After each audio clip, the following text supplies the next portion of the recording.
హాయరా బామర్ది. యాడికిరా పరిగెత్తుకుంటా పోతా నువ్వు? పరిగెత్తేది కాదు బావా, జాగింగ్ చేస్తాను ఆరోగ్యం కోసం. సిటీలో పొద్దున్న లేచి జాగింగ్ చేసావని ఇట్లా. అబ్బో ఆరోగ్యమా? ఎందుకు నువ్వు యాడికి పోతానవే? ఇక్కడికి ప్రకృతి పలకరేయడానికి పోతానా? ఎదురుగా ఉన్న బావదని పలకరిలా కానీ ప్రకృతి మాత్రం పలకరిని పోతాను. ఏరా దాహంగా ఉంది, వాటర్ అయినా తాగుతావా?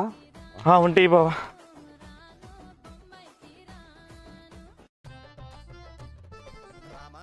మంచి దాహం మీద ఉన్నట్టుండవు కదరా? బావా 5 కిలోమీటర్ జాగింగ్ కొట్టినా. సరే రారా ఇంటికి ఇడిచి పెడతా. లేదులే బావా, నేను నిదానంగా వెళ్తా కానీ నువ్వు పోలే బావా. ఇంకేడ పోతావులేరా? ఈ ఎండకాడ తుడుచుకోవడానికి ఆకులు కూడా ఉండవు, మళ్ళీ ఇంటికి పోయి నీళ్ళు తెచ్చుకోవాలా. అంటే ఈ కడుక్కునే నీళ్ళ? అరే నీ దాహం తీర్చేటప్పుడు చెడ్డ కానీ నీళ్ళు నేను కడుక్కునే అయినసరికి చెడ్డ అయిపోయినాయి అట్రా. సరేరా ఇంటికి పోదాం. భలేవాడి స్వామి, నేను అప్పుడు నా బుద్ధి తక్కువ పోతాం లేరా.